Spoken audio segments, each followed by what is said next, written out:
All right, guys, we are back with another one. We have a Napoleonic Wars Battle of Salamanca, 1812. Now, what's been happening so far? Okay, we've had some victories in Europe. We've defeated the Austrians. Then we got a little bit of a stumble, right? We're in Spain. Things aren't going too well. The people kind of hate us. We've had some very dramatic battles here. We've had the people of Spain rise up, the partisans, the guerrillas, and so yeah, there's been some setbacks, right? And now we're continuing with Spain, so see where that conflict goes. And now we are in 1812. So let's begin here, and thank you again to Epic History TV, all the people who comment and subscribe to this channel. I appreciate. Shout out to you guys. You guys are the real MVPs here. You bring basically 50% more knowledge to the conversation, than on top of what Epic History TV does. So I appreciate that. By 1812, Napoleon's French Empire had 250,000 troops stationed in Spain, bogged down in a war that seemed to have no end. They faced a bitter struggle against the people of Spain, who'd taken up arms in a guerrilla war. Yeah. As well as the remnants of Spain's field armies and an Anglo-Portuguese army under Lord Wellington. But French forces in Spain remained formidable and in firm control of the capital, Madrid, and most major cities. And the year began with another great French victory in the south, and a calamity for Spain. Okay.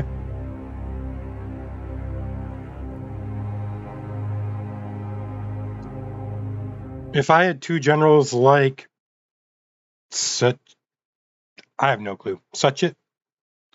To lead my troops in Spain, this war would already be over. Okay, so if he's talking about a general here. Spain and Portugal would become a graveyard, not just for young French conscripts, but for the reputation of some of France's most famous generals. General Junot, Marshal Soult, and Marshal Jourdan had all tasted defeat. Marshal Massena had been recalled in disgrace. Yeah. Marshal Louis-Gabriel Suchet was the exception. Okay. French generals in Spain were notorious for their looting. Soult, based in Andalusia, was probably the worst, reckoned to have stolen 1.5 million francs worth of art from Spanish monasteries and churches.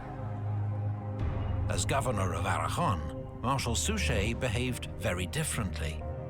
He enforced strict discipline on his troops, punishing any who tried to steal or extort money from the Spanish, while treating local authorities with respect. Little hearts and minds.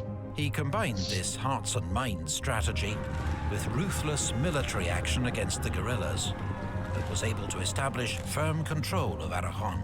Okay. In June 1811, after a particularly bloody assault, Suchet took the port of Tarragona, for which Napoleon rewarded him with his marshal's baton. Sick. Also, a question. I've noticed like some of these cities don't. Obviously I'm a U.S. citizen. I'm in the United States, so my whole pronunciation of this and like all these other ones are going to be different. But like I think like this sounds like Zaragoza, but I think he said Zaragoza or something before. Is that actually how you pronounce it? Like, have I been pronouncing it wrong the whole time? I just want to know so I can make sure I actually do a better job of pronouncing these words. Because I mean, I didn't grow up in Spain. I don't know. And this guy seems, Suchet seems very smart. The emperor then sent him reinforcements and ordered him to take Valencia. First, he routed a much larger Spanish army that attacked him at Saguntum before he laid siege to Valencia. The city was packed with Spanish troops and refugees, and to avoid starvation, General Blake surrendered Valencia on the 8th of January 1812. Cool. The French took 18,000 prisoners, including 23 generals, and nearly 500 guns. It was a devastating blow to the Spanish cause. But to reinforce Suchet, Napoleon had stripped troops from other armies in Spain. Also, what's going on with these islands here? I'm guessing these are Spanish controlled because they're red. But was there any sort of strategic bases here? This seems like a perfect spot for like a British base. You know, because obviously the British are right here off the coast. And I don't know, it just seems like a place you could put like a fort or something. And then withdrawn 25,000 of the best troops for his imminent invasion of Russia. The result was that French forces in Spain were now severely overstretched, just as Wellington prepared to strike. Uh-oh.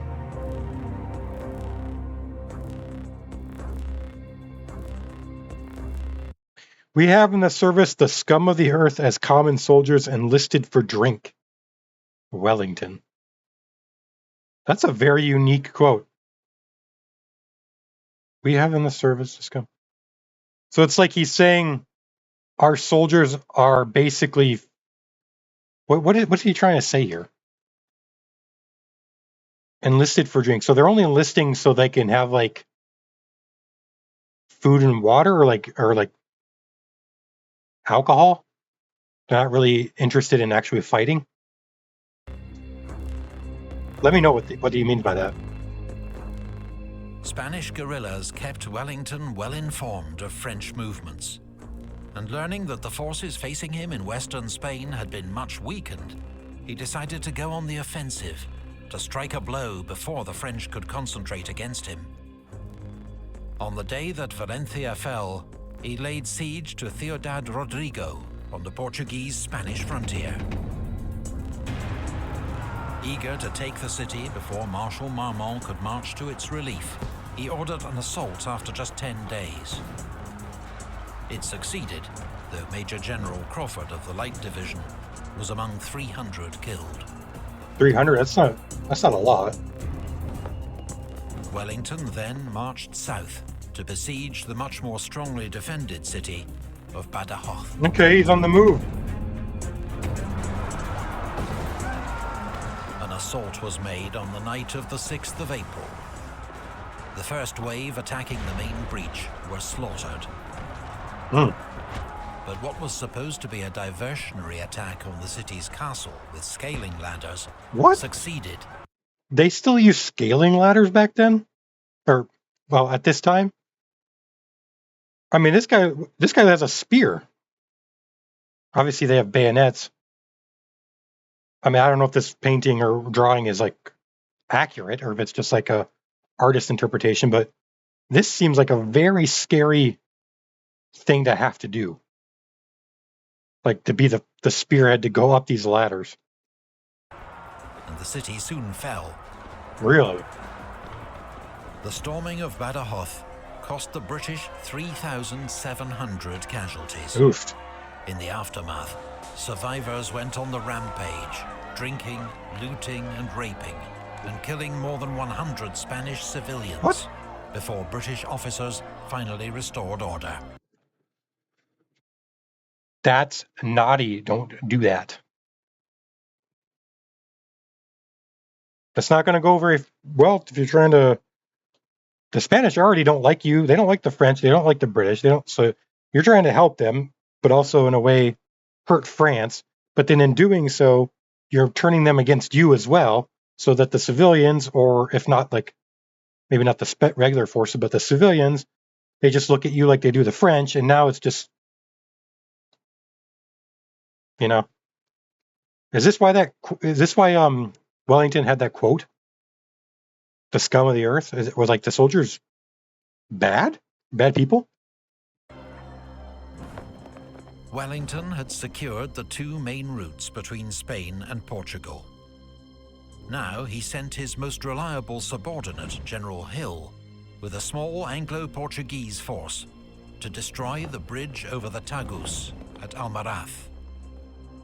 This was a vital link between Marmont's army of Portugal and Soult's army of the south, as the next usable bridge was at Toledo, 90 miles east. It's a bit of a journey.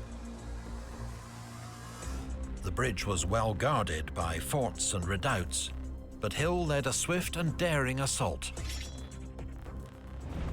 The French defenses were taken by surprise. The bridge itself and all the engineering equipment burned, for the cost of just 177 casualties. Okay, that's pretty good. That's pretty good. Wellington was now ready to begin his advance into Spain. Spanish regular forces and guerrilla bands began operations to tie down as many French troops as possible.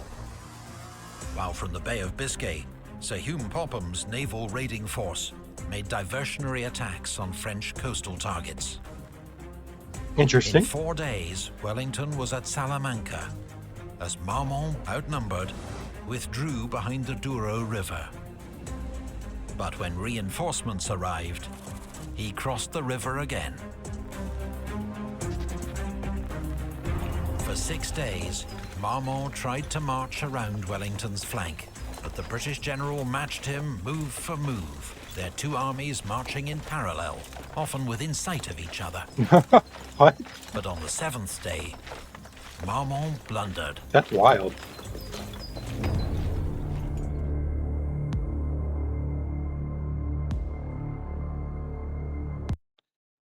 I don't even know how to say this. Mon cher Alva Marmont est perdu. My dear Alva, Marmont is lost. Wellington and General Alva, his Spanish liaison officer. But interesting that they would march in sight of each other. Was there... Now, I thought that in the tactics video, they said like a lot of these armies had skirmishers. Would that be a situation in where you would have like your skirmishers try to,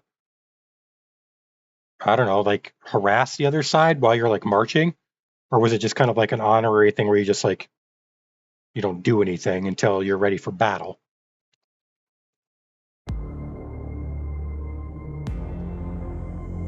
On the morning of the 22nd of July, Wellington's army occupied high ground 4 miles south of Salamanca. Marmont was not interested in a direct assault. He still sought to outflank Wellington, threaten his line of retreat to Portugal, and force him to fall back. Okay. Around 8 a.m., the French won a dash for a hill known as the Greater Arapil, which Marmont made his observation point. The French army began to swing round behind him. Marmont had convinced himself that Wellington was an overly cautious general who would not risk attack. The hills hid most of Wellington's army from view. And when Marmont saw dust clouds to the west, he assumed it was Wellington's baggage train leaving Salamanca, beginning their retreat. You know what they say about assuming. Everybody knows it. Come on, chat. Come on. Come on, YouTubers. Commenters. Let's all say it together. It makes an ASS out of you and me. Now, obviously, this graphic that they have on the screen, I mean, I don't know how truthful these are. But yeah, if you just see this and you're like, oh, he doesn't really have that many soldiers, and you have all these, and you don't see all of these or these, that's a problem. But it was the British 3rd Division and a Portuguese cavalry brigade moving up to strengthen Wellington's flank. Okay. Because he wasn't planning a retreat. He was about to attack.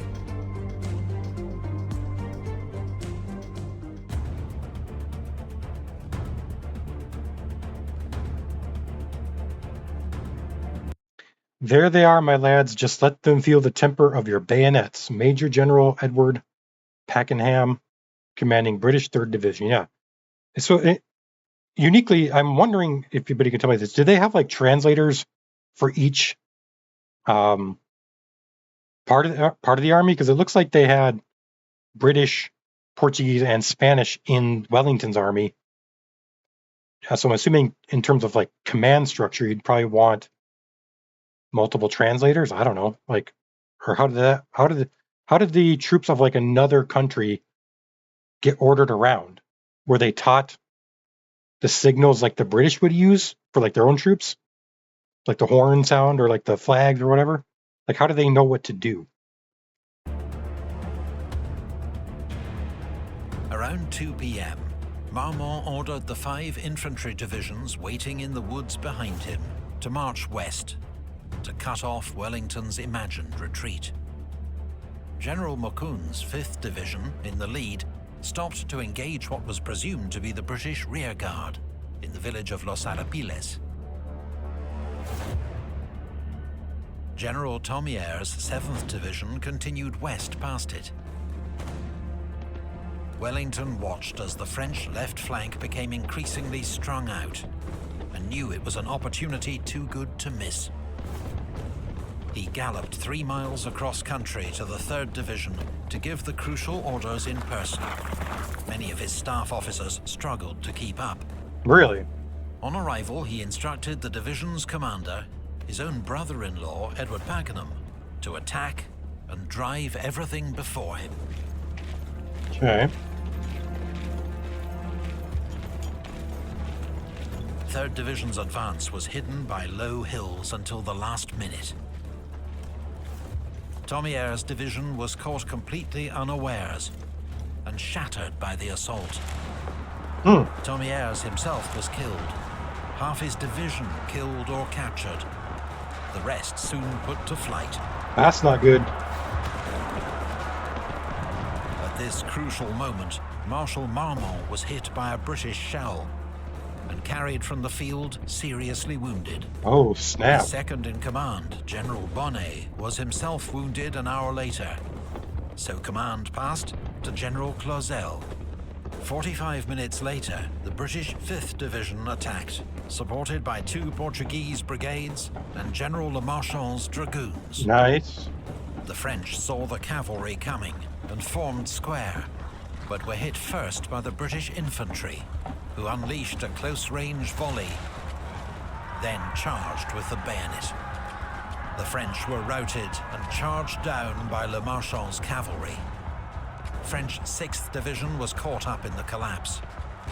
Lemarchand himself was shot from the saddle, but his brigade had helped destroy 8 French battalions and capture 2 Eagles. Wellington's echelon attack continued as Cole's 4th Division advanced in the center. But Pack's Portuguese brigade was thrown back from the Greater Arapil, and the whole division was soon falling back in disorder.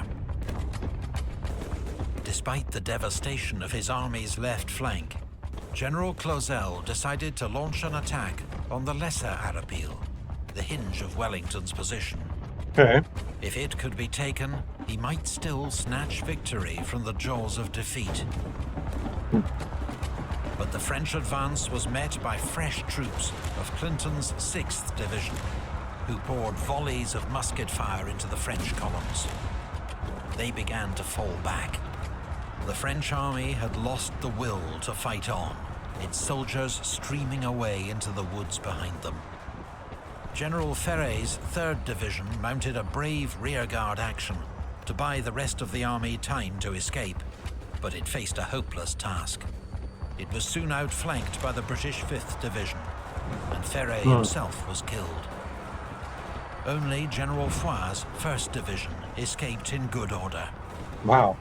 With darkness falling, and his army...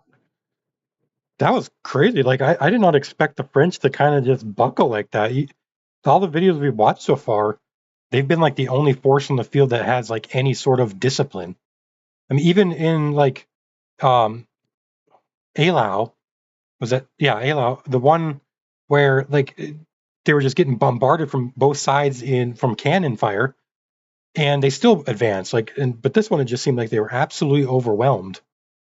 And I don't really know much about Wellington's um, you know, training, or I guess, like, I don't know how much experience or how good he is as an officer, but it seems like just in this video alone, he's done more than basically most other generals who have faced France have done. Like, just in this video alone, everybody else who's faced France basically just gets smashed like once, and they're just completely in disarray. Army exhausted, Wellington called off the pursuit.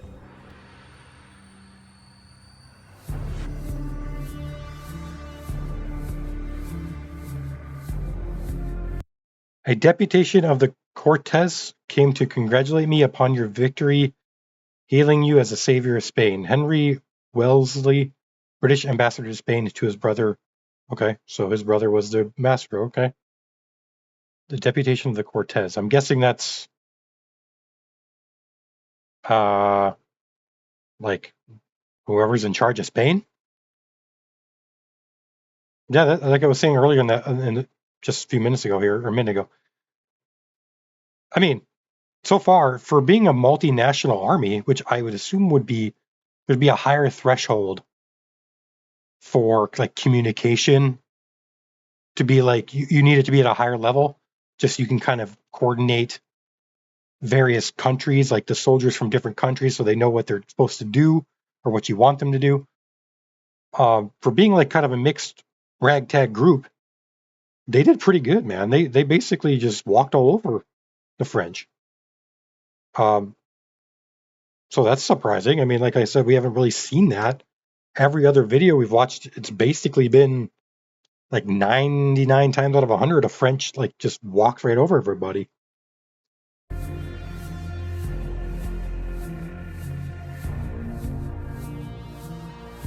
Wellington had smashed Marmont's army, taking 7,000 prisoners and killing or wounding 6,000 more, a French casualty rate of 25%, and more than double Wellington's own losses. Wow. The next day, dragoons of the King's German Legion attacked the French rearguard and achieved the almost unheard of feat of charging down a French infantry square and taking another 1,000 prisoners. Huh. That's crazy. Wellington now decided to march on Madrid, forcing King Joseph to abandon the capital and retreat to Valencia to join up with Marshal Suchet. On the 12th of August, Wellington liberated the city to scenes of wild celebration.